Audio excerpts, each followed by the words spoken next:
So here's what you're going to need. You're going to need 2 strips of fleece and 2 circles, and then 1 batting that's in the strip and 1 that's a circle. The strip needs to be the circumference of the circle so it can go all the way around. So you're going to want to sew the outside piece, which I'm using a pattern, to the batting. The batting is going to be on the inside. I'm choosing to use a zigzag stitch, but if you want to use a straight stitch, that is also fine. I just like it because it holds it better and keeps it from fraying.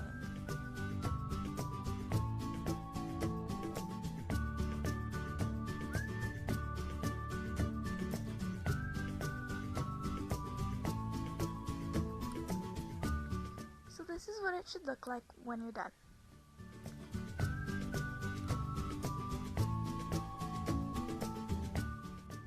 So now you want to layer up the 3 strips. You want to fold them in half so you can get a nice measurement going down the middle. We're going to be cutting out a rectangle and you want it to be centered, otherwise the opening for a guinea pig to go in and out will be off-centered into the side.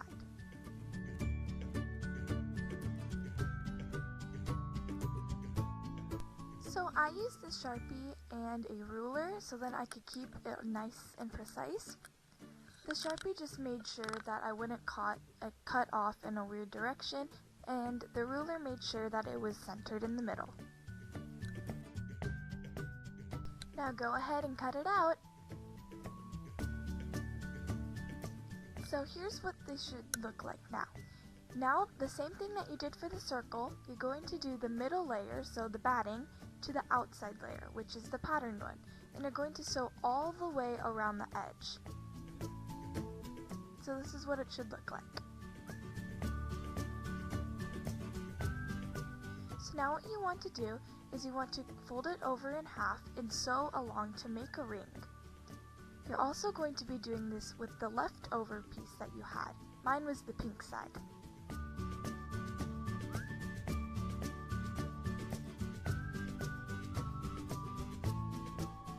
So here's the fun part. Now you're going to attach the ring to the base.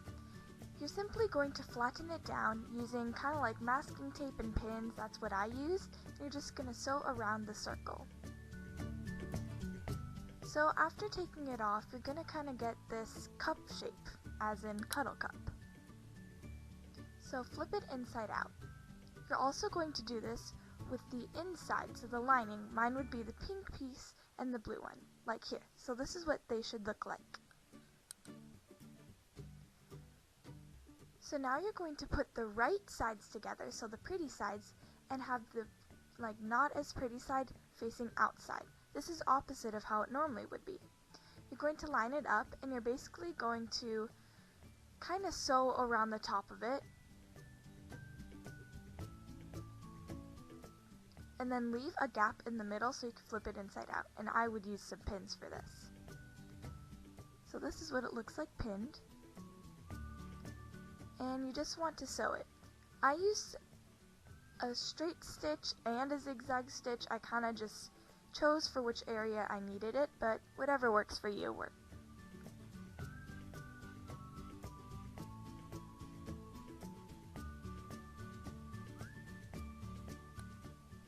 So go all the way around, but choose the front to be the opening. You could do another area, but I find this keeps it looking the neatest. So this is what it looks like. You're also going to want to trim off some of the excess so it's less bulky. Here I didn't do that, so it was still really bulky, but I went back and trimmed it up and then turned it inside out.